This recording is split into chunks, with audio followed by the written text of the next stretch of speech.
Hello everyone, welcome back. In this part, I'm going to start a new part in vector calculation, and it is multiplication, a different sort of multiplication in vectors. Well, there are two types of multiplication in vector and matrices. One is called dot product, and the other one is a cross product. Okay, so we're gonna start with these two first. Let me write down the A again and B, and here I do have two vectors which has the same length. This is important, the same length. Okay, now I wanted to calculate their product, and by product we realize that if I do AB, it just gives me an error because we cannot multiply two vectors with the same dimension. The way that we can do to kind of find their product, which going to be this one multiplied by this plus this item multiplied by this and continue like that, is a function called dot. There's actually a function dot, and it will ask us to pass two values. So one is going to be vector A and the other B. So what it does, it just calculates vector A and vector B together and sum their calculation to see what's the result. When I do that, it gives me one single number. Always keep in mind that the result of dot product is going to be one single number. I can get the same result this way. So if I say A multiply B transpose, okay, AB transpose. So if I hit enter, it's going to give me the same result. But how does it calculate it? So if I say A, which is this, then B transpose this. Now if we just multiply these together, we get the same result. A multiply B transpose. It will give us the same result as a dot A and B.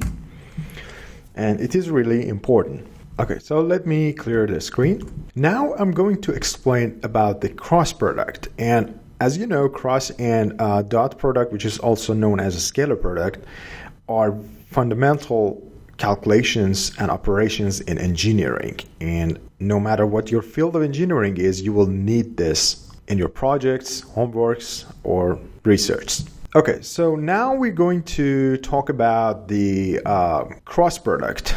Cross product and dot products are very important and crucial calculations in engineering field, and no matter what your major is, you will need them at some point in your homework, in your projects, in your research, and the concept is also important. Here we're not dealing with the mathematics, but I'm going to show you how to use MATLAB to just ease your way and get the result faster. So I'm going to create a vector called A, 1, 2, 3, and B equals 5, 6, and 7.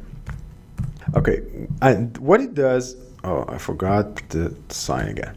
Okay, what it does is that the first item represents the X, the second item represents the Y, and the third item represents the Z. And now what we can do is to type cross,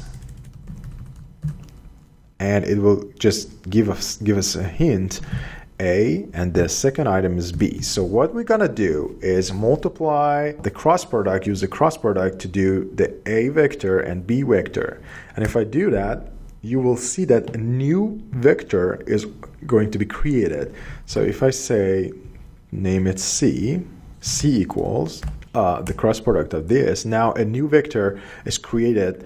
And what is the cross product? It is like when you have an A vector and B vector, the C1 is going to be created in such a way that's perpendicular to both of these. And if you just test that by yourself, you will notice that the result is correct.